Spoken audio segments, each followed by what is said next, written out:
Now, have you ever fancied growing your own vegetables for your Sunday dinner? Well, you might need some patience if you want to join more than 100,000 people who are currently on a waiting list for allotments. Demand for a plot has nearly doubled in the past 12 years. Our reporter Ellie Cleverly has been finding out why they're so popular. I've got an allotment because of the pleasure of being out in fresh air. We thought it'd be a good project for all the family to be involved in. You can even bring your book up and have a read, your flask, a cup of tea. There's nothing quite so quintessentially English as an allotment. A green space to grow your own food and take time for yourself that goes all the way back to Anglo-Saxon times. And the end product is that you've got beautiful fresh vegetables to take home to cook and eat, and the flavour's just out of this world. So we're homeschooling our children, so there's plenty of opportunity for incorporating that into schooling later on. You're out in the fresh air, you're doing exercise. Who needs a gym membership when you've got an allotment? With all these benefits like health, socialising and even finances, it is no wonder why these allotments are so popular. And at the moment, getting one, well, it's like trying to win the lottery. As according to recent research, there's 175,000 people currently on local authority waiting lists. I found that there were lots of people who wanted to get allotments, particularly with the advent of COVID-19, and they were faced with waiting lists. JC was one of the artists who, along with Greenpeace, created this 30-metre long banner, which is the size of a tennis court. It's a living artwork which has seeds embedded in it, because we wanted to call attention to the situation and we wanted the government to provide funding that would allow councils to increase the number of allotments. Waiting lists for allotments in the south, especially Portsmouth, Southampton, are exceptionally high. Why is that? People want an allotment, and our difficulty is that you've just got a situation where the demand is outstripping the supply of what's available. We have 1,800 allotments across our 28 sites. We don't have any plans to extend the allotments that we currently have. What we are trying to do is to make sure that the allotments that we do have are being used as efficiently as possible, that we are getting a turnover of sites, hopefully through a voluntary basis, and as a last resort through compulsion, which would lead to evictions. Campaigners argue that councils have a duty to do more. Section 23 of the 1908 Allotment Act actually says that councils have a legal obligation to provide allotments if 6 people in an area from different households approach the council and say that there's not enough provision. They're obliged to respond. It was one complete plot. So if your council doesn't have any plans to create more allotments, what can you do? Well, people at Roseshot Hill allotment in Christchurch may have found a solution. Originally, this was one plot. In the end of last year, beginning of this year, it was divided into these 4 plots. So all 4 of us started out from nothing in the end of January, beginning of February. I've done virtually all of this myself. They've got accessible sites, they've got accessible like raised beds and concrete sort of paths, wide paths, accessible toilet, etc. And it's more of a community here as well.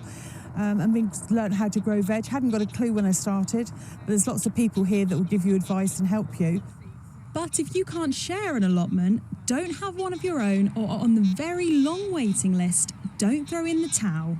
Well, trowel. Here's what you might try instead.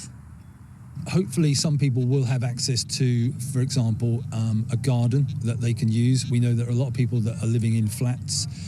What we have seen actually is in some of our housing developments where people are looking at their green spaces around those developments and seeing what they can do for cultivation there. If you get together, there are ways in which maybe you can manage your green spaces and think about cultivating it, whether it's through raised beds, etc. I'm late 60s, so I want to be here for at least another 10 years. So we'll just see how it goes. But it's just wonderful. I'd recommend it to everybody.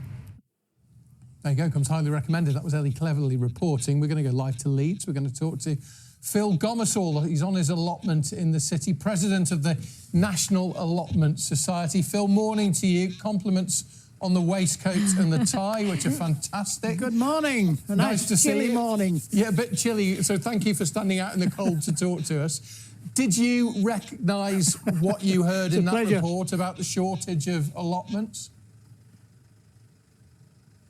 I did, and it's not all doom and gloom, to be honest.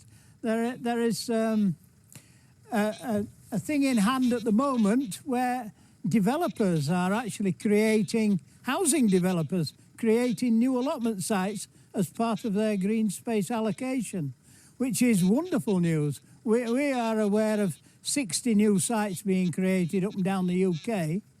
We've actually created a guidebook for planners because obviously developers aren't fully aware of what the requirements of an allotment are.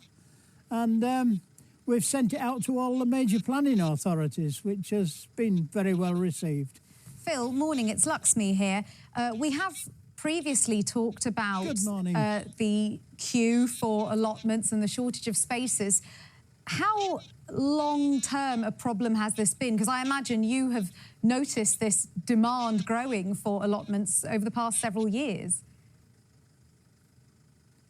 Even longer than that, actually. The demand started way back in 2002, and it's gradually crept up and up and up. Fortunately, a lot of good management of allotments is holding that nice and steady at the moment. But like it was mentioned in your clip, a lot of sites are reducing down to quarter plots, and it's usually quite adequate for the young families, because young families now don't have all that time to maintain them. So it's beneficial in two ways. It makes a nice site and provides extra areas to grow.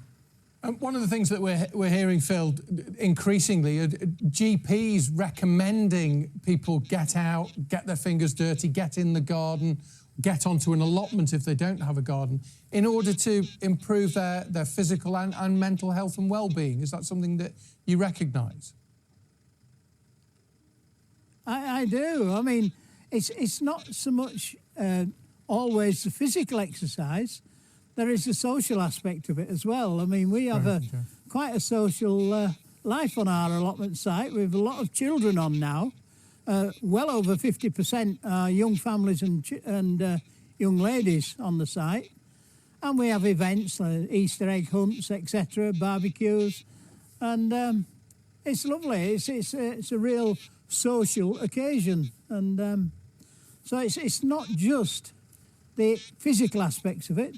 There are the other benefits, of course, the fresh vegetables, and the list goes on. We could be stood here all day and say the benefits of allotments, in my mind. I am slightly biased, mind. You are, as if we couldn't guess that from your waistcoat. Well, Phil, thank you. We've lost the we've lost the picture to you, but we were able to hear you nice and clearly. So thank you again for standing out in the cold for us and talking to us about the benefits of allotments so passionately. That's Phil Gomersall there, who was speaking to us live from Rawdon. It's interesting what Phil was saying, you know, about the fact that people can you know, get out into the allotment and get the well-being and the health and everything else. But also, with the cost of living crisis as well, if you can grow your own veg, if you have the opportunity to do it, it's something that really helps. Definitely, and it was quite encouraging because Phil had a slightly more positive view of how things were looking in that more people were able to access them.